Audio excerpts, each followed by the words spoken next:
नमस्कार मित्रों, भागवत चर्चा में एक बार फिर आप सबका स्वागत है। मित्रों, सनातन धर्म को मानने वाला शायद ही कोई ऐसा व्यक्ति होगा जिसने नारद मुनि का नाम ना सुना होगा। हर व्यक्ति जानता है, जो थोड़ा बहुत भी हिंदू धर्म सनातन धर्म को जानता है। नारद मुनि सनातन वाङ्मय और धर्म में एक ऐसे पात्र हैं, एकमात्र ऐसे पात्र हैं जिनकी एंट्री हर जगह है। देवलोक हो, विष्णु लोक हो, गोलोक हो, शिवलोक हो, पृथ्वी लोक हो, वो कहीं भी जा सकते हैं, किसी भी समय किसी भी वक्त मिल सकते हैं, अपनी बात कह सकते हैं, कोई रोक टोक नहीं है। चाहे भगवान विष्णु से मिलना हो, शंकर भगवान से मिलना हो, किसी यज्ञ से मिलना हो, मनुष्यों से मिलना हो, सब जगह चले जाते हैं। उन्हें किसी चौकीदार से पूछना नहीं पड़ता है, उन्हें कोई गेट एंट्री नहीं करानी पड़ती है, उन्हें कोई अपॉइंटमेंट नहीं लेना पड़ता है। चाहे परमात्मा हो और चाहे कोई भी हो, वे सब जगह गति करते हैं। और मजे की बात, वो किसी से भी कुछ भी कह सकते हैं, कोई उनकी बात का बुरा नहीं मानता है। सब उनको आदर करते हैं, सब उनको प्रेम करते हैं, सब उनको मानते हैं, सब उनको जानते हैं। हर वक्त वो अपना वाद्य यंत्र वीणा लिए हुए भ्रमण करते रहते हैं, हरि का नाम लेते रहते हैं। नारद मुनि भक्ति शिरोमणि भी कहलाते हैं। भक्ति की बात हो और नारद की बात ना हो, ऐसा हो ही नहीं सकता। भक्ति के पर्याय है नारद मुनि। सिर्फ भक्ति की ही नहीं, वो ज्ञान के भी सागर हैं और कर्म के भी बहुत बड़े माइलस्टोन हैं। उनको क्या चाहिए? परमात्मा के संग हर व्यक्ति रहना चाहता है। परमात्मा का संग उनको हर वक्त मिला है। परमात्मा के वो बहुत प्रिय पुत्र भी हैं, मानस पुत्र हैं। क्या चाहिए? हमेशा प्रेमानंद में डूबे रहते हैं, ज्ञानानंद में डूबे रहते हैं, फिर भी वो कर्म करते रहते हैं, हर जगह घूमते रहते हैं, हर लोक में घूमते रहते हैं। जहां कोई कमी होती है, जहां कोई जरूरत होती है, वहां हाजिर रहते हैं हर वक्त। उन्हीं नारद मुनि ने कई महान ग्रंथों की रचना किया है। सबसे पहले उन्होंने नारद स्मृति की रचना की। नारद स्मृति में उन्होंने कर्म कांड का निरूपण किया कि मनुष्य को क्या कर्म करना चाहिए और क्या नहीं करना चाहिए, क्या उचित है और क्या अनुचित है। विद्वानों के बीच में बहुत प्रसिद्ध ग्रंथ है। लेकिन इस ग्रंथ का निरूपण करने के बाद भी नारद मुनि को संतोष नहीं हुआ। उन्हें लगा कि कर्म तो करना चाहिए, ये करना चाहिए या ये नहीं करना चाहिए, और जो कर्म करना है तो उसको करें कैसे, क्या कर्म करें। तो उन्होंने दूसरा ग्रंथ लिखा, नारद पांच रात्रि। ये भी बहुत प्रसिद्ध है। उसमें कर्म प्लस उपासना दोनों को जोड़ दिया कि जो कर्म करना है, अब कर्म क्या करना है, नारद ने बताया कि सिर्फ एक कर्म करना, परमात्मा को भजना।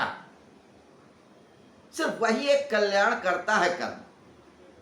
तो लेकिन नारद मुनि ने सोचा कि परमात्मा को तो भजना है, ये कर्म करना तो है, लेकिन उसकी विधि क्या हो, उस उपासना का ढंग क्या हो। तब उन्होंने लिखा नारद पांच रात्रि। यह भी एक प्रसिद्ध ग्रंथ है। लेकिन इसके बाद भी उनको संतोष नहीं हुआ। उनको लगा कहीं कुछ कमी है। कर्म भी है, उपासना भी है, तरीका भी है, सब कुछ है, लेकिन मजा नहीं आ रहा, आनंद नहीं आ रहा, क्योंकि उसमें ज्ञान की बातें हैं। और ज्ञान क्या होता है? रूखा सूखा होता है। ज्ञानी व्यक्ति को आप देखिए, बड़ा रूखा सूखा होता है, चुपचाप रहता है, गंभीर रहता है, हास्य से दूर रहता है, तो मजा नहीं आता है, बड़ा गुड़ गंभीर बातें हो जाती हैं।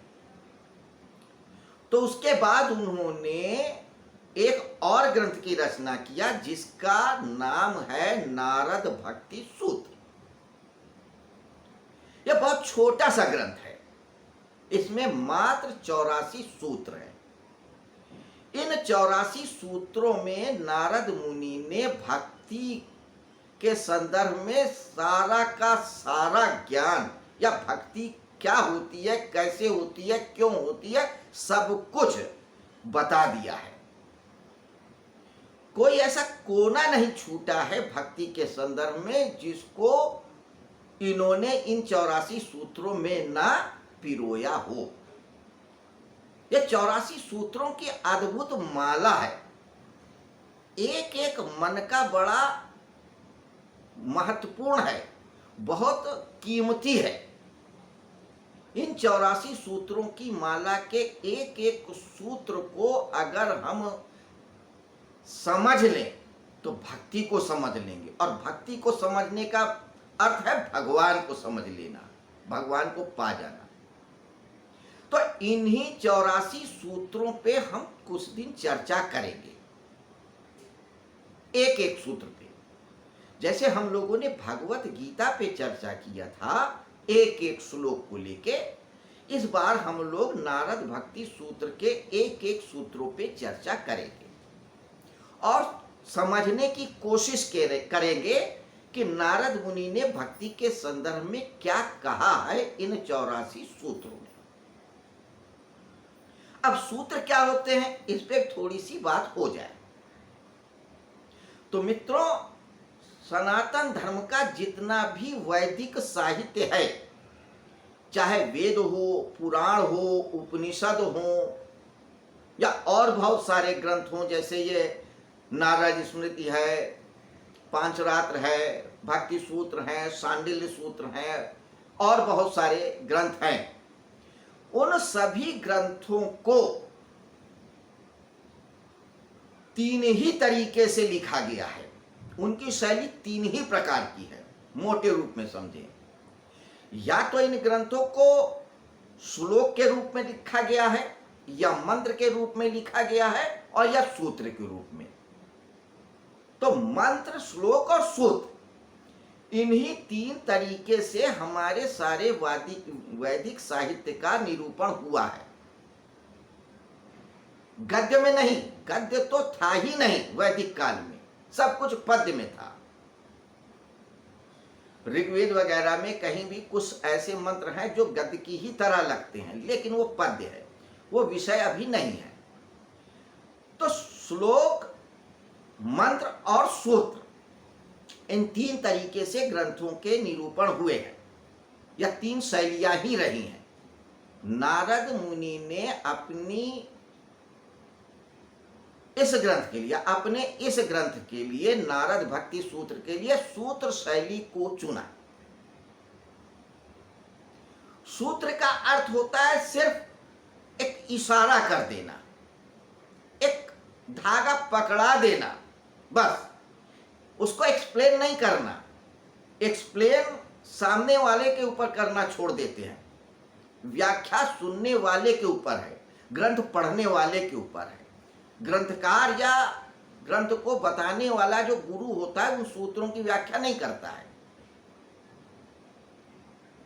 वो दूसरों के ऊपर छोड़ दिया जाता है। सूत्र का मतलब इशारा। तो इन 84 सूत्रों में नारद मुनि ने भक्ति के संदर्भ में इशारे किए हैं, छोटे छोटे सूत्रों में। ये सूत्र होते छोटे छोटे वाक्य। इन सूत्रों का अपना एक ग्रामर होता है, तरीका होता है बनाने का। सूत्र का अर्थ होता है कम से कम शब्दों में ज्यादा से ज्यादा बात कह देना। सूत्र शैली में एक मात्रा क्या आधी मात्रा भी न कम रखी जा सकती है और न ज्यादा करी जा सकती है। कम कर देंगे तो अर्थ बदल जाएगा, ज्यादा कर देंगे तो अर्थ बदल जाएगा। ये तरीका इसलिए अपनाया गया कि बहुत सारे लोग ऐसे होते हैं जो विषयों को जानते हैं, लेकिन वो कंठस्थ रहे, याद रहे, जरूरत में हमारे काम आए, इसलिए उनको सूत्रों में व्यक्त कर देते हैं। तो नारद मुनि ने भी ये जो सूत्र हैं, ये उन भक्तों के लिए लिखा है जो भक्ति को जानते हैं। तो भक्त दो प्रकार के होते हैं, या भक्ति दो प्रकार की होती है। एक सिद्धा भक्ति होती है और एक ये भक्ति होती जो हम लोग करते हैं,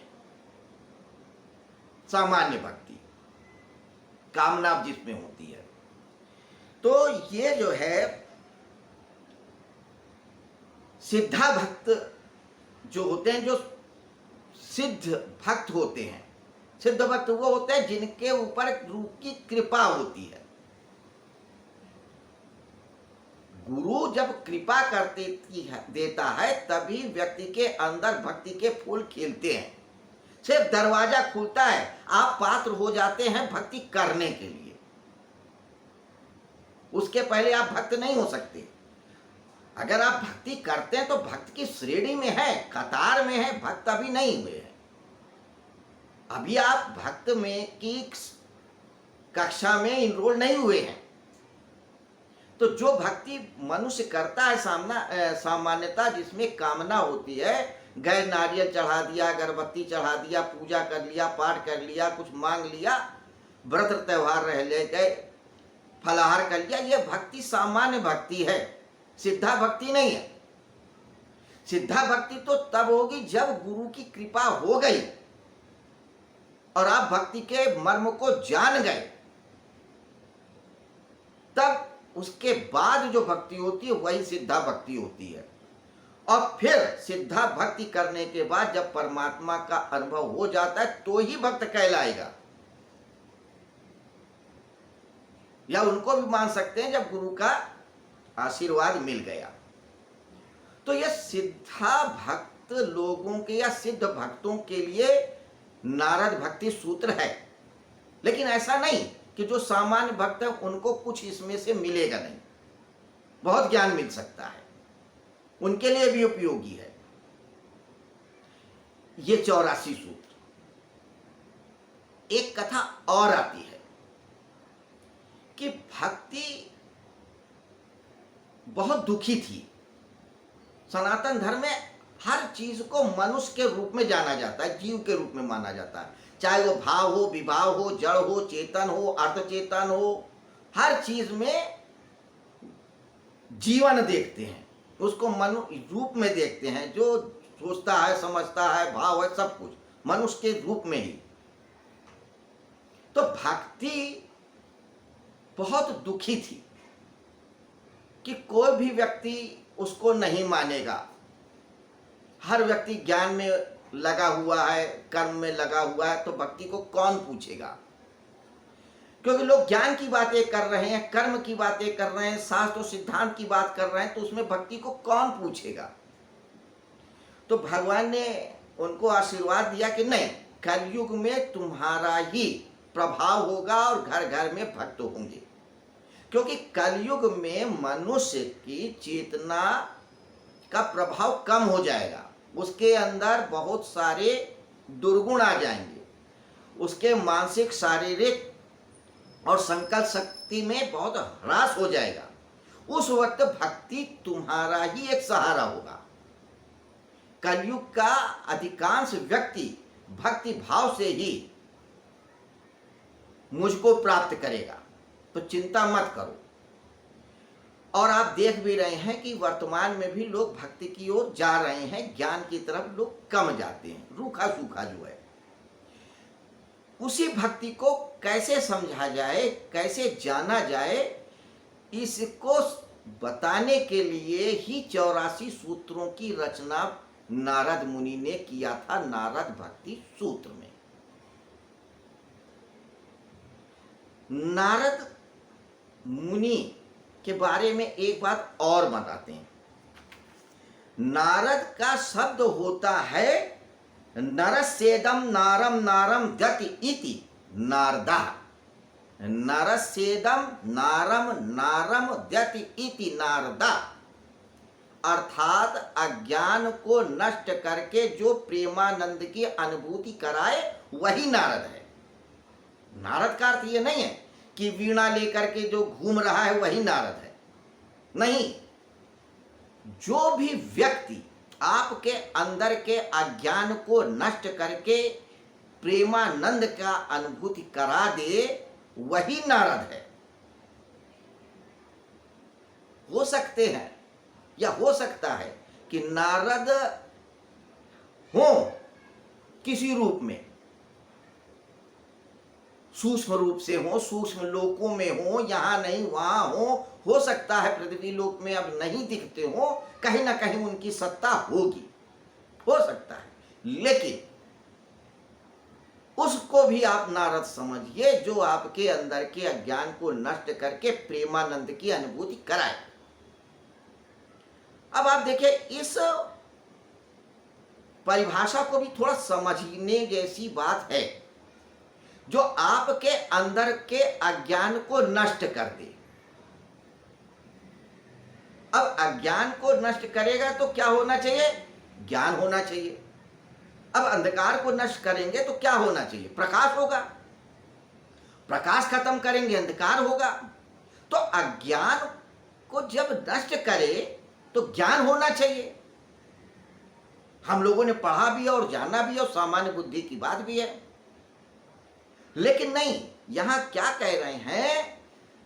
नरस्येदम नारम नारम द्यति इति नारदा, जो आपके अज्ञान को नष्ट करके आनंद उत्पन्न करे।